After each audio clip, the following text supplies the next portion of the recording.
warahmatullahi wabarakatuh. Baiklah, di sini saya akan membuat satu video di mana video ini akan membahas tentang praktek model pembelajaran di kelas. Di sini saya akan membahas tentang interaksi sosial. Baiklah, mari sama-sama kita simak videonya.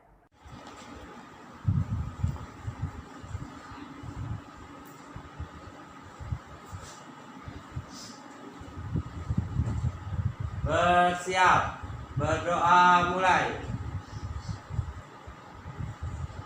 Selesai. Beri salam. Assalamualaikum warahmatullahi wabarakatuh. Waalaikumsalam warahmatullahi wabarakatuh. Selamat pagi semuanya. Pagi, Bu. Apa kabar hari ini? Baik. Alhamdulillah. Baiklah, untuk memulai pembelajaran pada hari ini, saya akan mengabsen kita semua ya. 1. Septi Dwi Pratamasari. Hadir, Bu. Odi Sawaliandi. Hadir, Bu.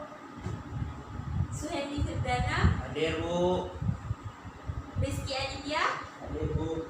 Oke, berarti hari ini semuanya hadir ya. Hadir. Baik, pada pertemuan sebelumnya sudah Ibu jelaskan bahwa hari ini kita akan menjelaskan ataupun mempelajari tentang Interaksi sosial. Iya, benar, interaksi sosial. Pasti anak-anak sudah membacakan apa itu interaksi sosial? Pernah. Oh, pernah. Jangan lupa. Oke, kalau pernah, apa itu interaksi sosial? Ada yang berani menjawab? Ada, Bu. Oke, ayo. Assalamualaikum warahmatullahi wabarakatuh. Waalaikumsalam warahmatullahi wabarakatuh. Kami dari kelompok kontrapro. Interaksi sosial adalah hubungan sosial yang dinamis berupa hubungan antara individu yang satu dengan individu lain, antara kelompok yang satu dengan kelompok lain, maupun antara kelompok dengan individu. Oke, terima kasih. Beri aplaus dulu dong biar semangat. Ayo. Berarti secara tidak langsung interaksi sosial adalah bentuk pelaksanaan kedudukan manusia sebagai makhluk sosial. Artinya kita sebagai manusia dan makhluk hidup itu saling membutuhkan satu dengan yang lainnya. Benar. Jadi yang kita bahas hari ini adalah interaksi sosial. Ya, pengertian tadi sudah salah satu teman kalian menjelaskan apa itu interaksi sosial. Sudah jelas? Atau mau ditanyakan lagi? Ya, silakan. Sudah jelas? Sudah. Baik. Selanjutnya adalah faktor-faktor pendorong interaksi sosial. Jadi teman-teman dan anak-anakku sekalian, faktor-faktor pendorong interaksi sosial itu terbagi menjadi 5. Yang pertama adalah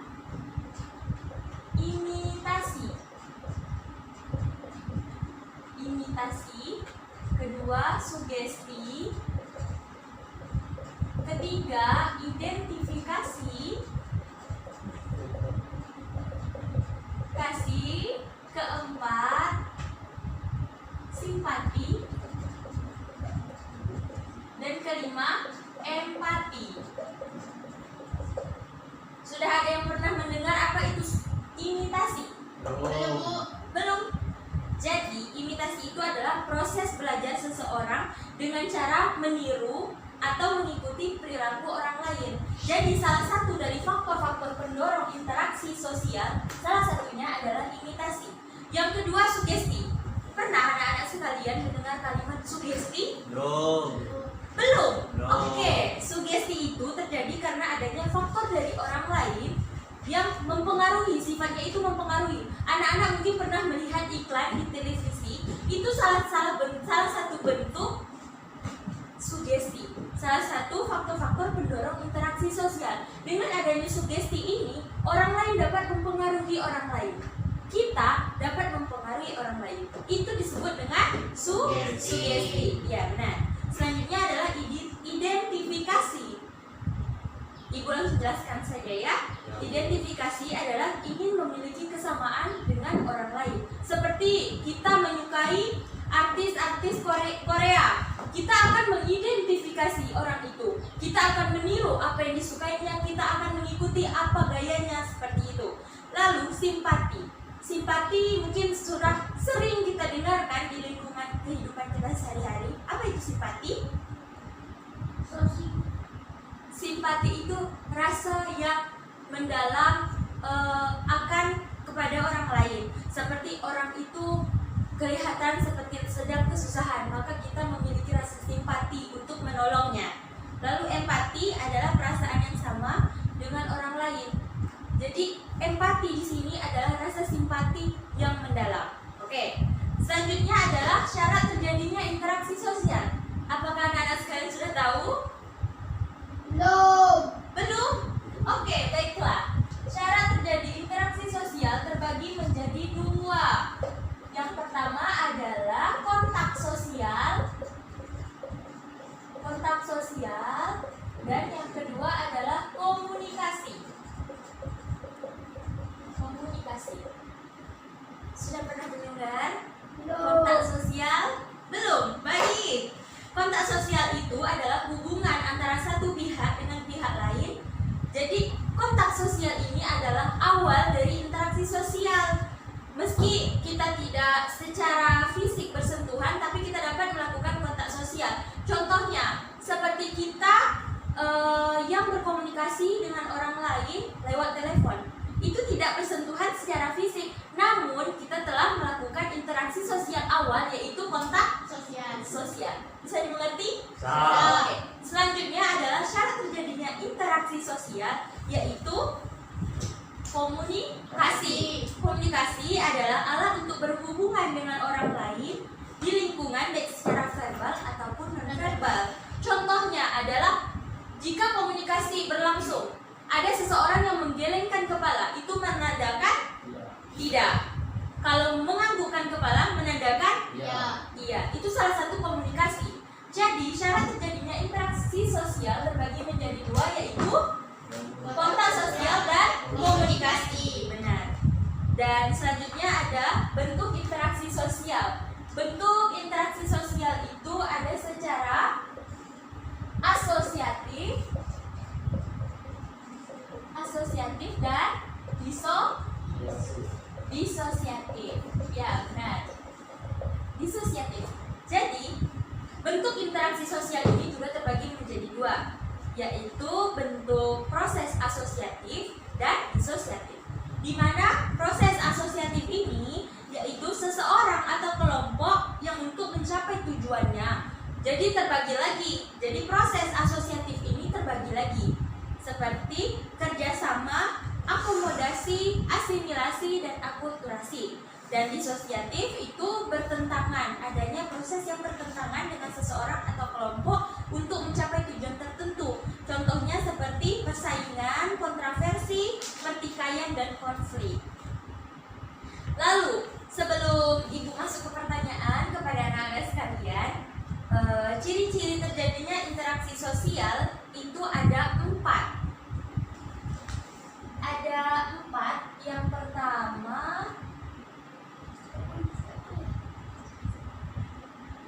pertama itu jumlah pelakunya ada 2 orang atau lebih.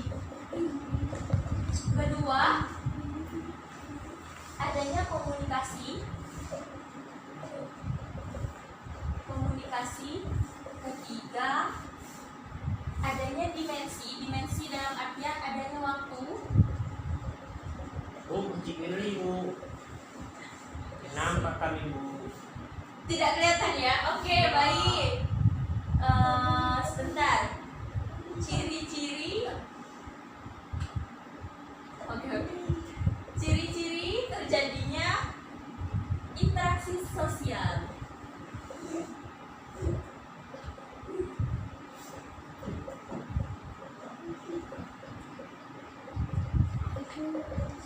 Satu, lebih dari 2 orang.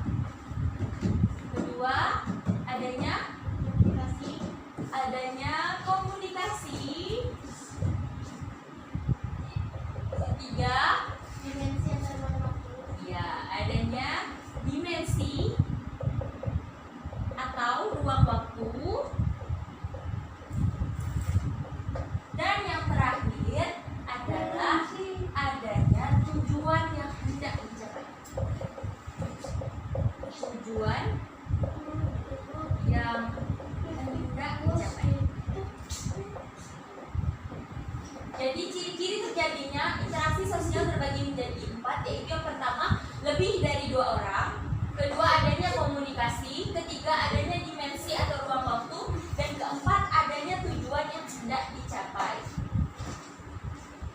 Baik anak-anak, mungkin terlihat lebih membosankan jika ibu yang monoton menjelaskan kepada anak-anak sekalian. Di sini ibu akan ada mengadakan suatu games, tapi dalam games ini berbentuk permainan, tetapi dalam proses pembelajaran. Itu namanya ada talking stick. Dengan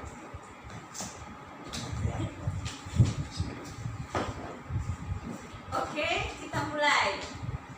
Ibu akan memutarkan musik, lalu tongkat yang telah ibu berikan kepada anak-anak nanti akan Mana Bu tongkatnya Bu? diputar. Oh itu. Iya, akan diputar terus. Jika tongkat itu berhenti pada musiknya berhenti dan tongkatnya itu berada di tangan anak tersebut, maka ibu akan memberikan pertanyaan lalu wajib harus dijawab. Oke. Oh tak jawab Bu.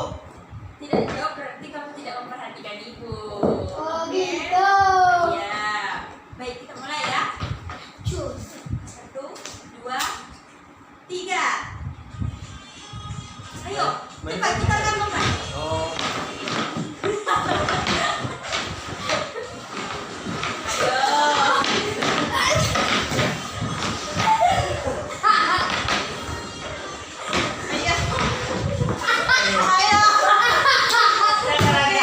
Baik. Adik. Semua jempol. Baik ya, diam ya anak-anak. Ibu akan memberikan pertanyaan kepada teman kita, Hendy ya. Ya Bu. Baik. Pertanyaannya adalah Berapa Bu pertanyaannya Bu? satu aja Oh, dong. satu. Satu. Oke. Satu. Oke, diam anak-anak. Pertanyaannya untuk Hendy, sebutkan syarat terjadinya interaksi sosial. Syarat dia. Syarat terjadinya interaksi sosial. Ayo. Terbagi menjadi 2. Oke. Yaitu kontak sosial dan komunikasi. Oke, betul tidak? Betul. Oke, beri aplaus dulu dong biar semangat. Kita lanjut ya. Oke, kita lanjut atau tidak? Lanjut. Oke. Lanjut aja. Adit lagi. Oke, pertanyaan untuk Adit. Susah Bu. Sebutkan faktor-faktor pendorong interaksi sosial. Imitasi. 1, 2. imitasi, 2, Sintesis. oke, 3, Identifikasi. ya, 4. Simpati. dan kelima, Empati. oke, betul tidak? Betul. Oke. Aduh. Beri aplaus untuk kita semua. Kita lanjut ya. Duduk. Tadi ini terlalu semangat. Oke.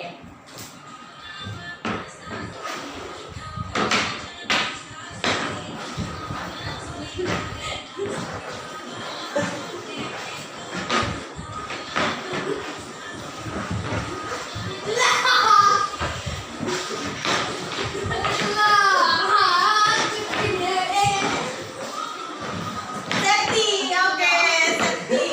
Oke, pertanyaan untuk Septi.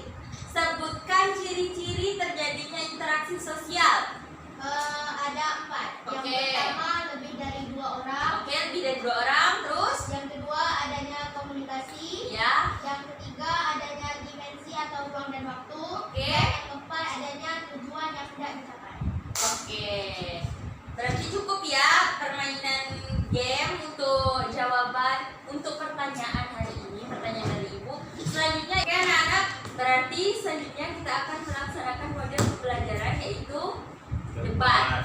Ibu akan membagikan 2 kelompok, di mana satu kelompok adalah kelompok pro dan dua kelompok lainnya itu kelompok kontra. Di sini kita akan menggunakan model pembelajaran debat, membahas tema pemakaian gadget berhubungan dengan interaksi sosial.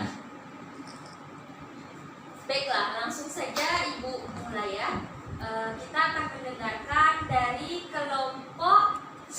yaitu kelompok pro yang akan menjelaskan bagaimana tanggapan kalian setuju dengan adanya pemakaian gadget yang membatasi interaksi sosial. Oh, baiklah. Bisa itu teman saya ini dia akan menjelaskannya. Oke. Ya, Kami dari kelompok pro akan menjelaskan mengapa kami setuju terhadap menggunakan gadget untuk masyarakat. Meskipun pada saat ini penggunaan gadget sendiri menjadi penyebab dari berbagai macam masalah yang ada, yaitu adalah satu, gadget kini telah menjadi kebutuhan di dalam melakukan komunikasi untuk manusia. Dikarenakan setiap saat ini manusia akan melakukan komunikasi dengan setiap orang. Oke, baiklah. Itu tadi dari kelompok pro ya. Gimana tanggapan dari kelompok kontra mengenai pemakaian gadget yang membatasi interaksi sosial? Oke, silakan. Kami dari kelompok kontra akan menjelaskan mengapa kami tidak setuju dengan penggunaan gadget di kehidupan sehari-hari. Alasannya kenapa? Bila Ya, karena gadget menjadi sebuah alat yang kini menjauhkan manusia dan manusia lainnya daripada mendekatkan. Tidak. Ya. Oke, kenapa? Kenapa tidak? Karena penggunaan gadget bisa berinteraksi dengan masyarakat. Oh, tidak bisa, tidak bisa. Tidak bisa. Oke, alasannya kenapa? Bisa diberikan contoh atau seperti apa? Ayo. Contohnya seperti di kalangan para remaja-remaja sekarang ini banyak yang menggunakan gadget sebagai alat untuk bermainnya saja. Bermain seperti apa? Bermain. Seperti main game. Oke, main game. Ya, terus. Itu dapat jika orang bermain game, sehingga kenapa dia dapat membatasi interaksi sosial? Kenapa? Karena tidak mempedulikan orang lain. Oh, saat bermain game tidak mempedulikan orang lain. Oke, baik. Dari kelompok pro, bagaimana tanggapannya? Tidak. Tidak. Kenapa? Karena gadget kita bisa berkomunikasi Berkomunikasi seperti apa? dengan orang luar. Oh, dengan Di orang luar. telepon. Oke, bertelepon, benar. Lalu,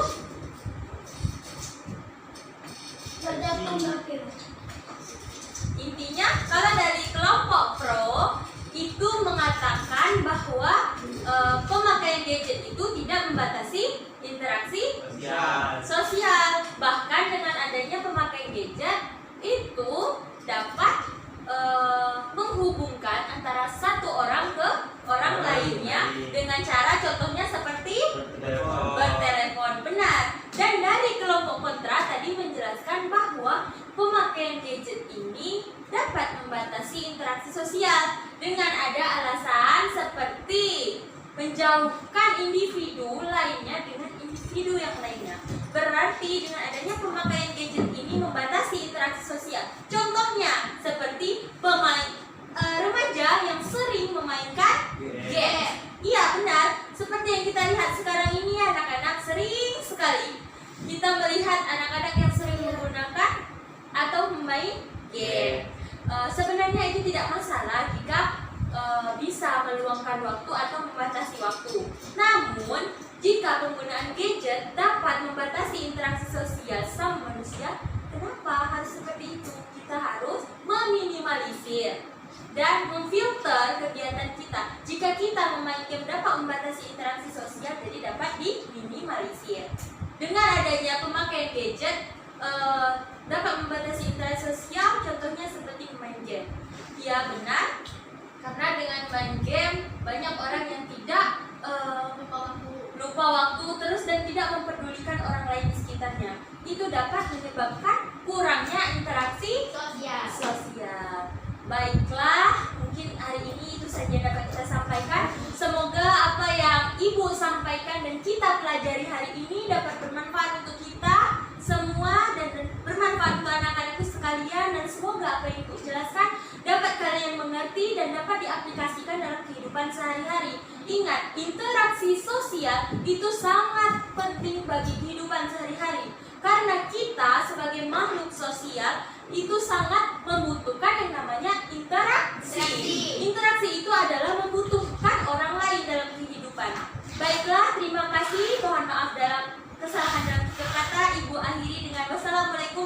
warahmatullahi wabarakatuh. Waalaikumsalam warahmatullahi wabarakatuh.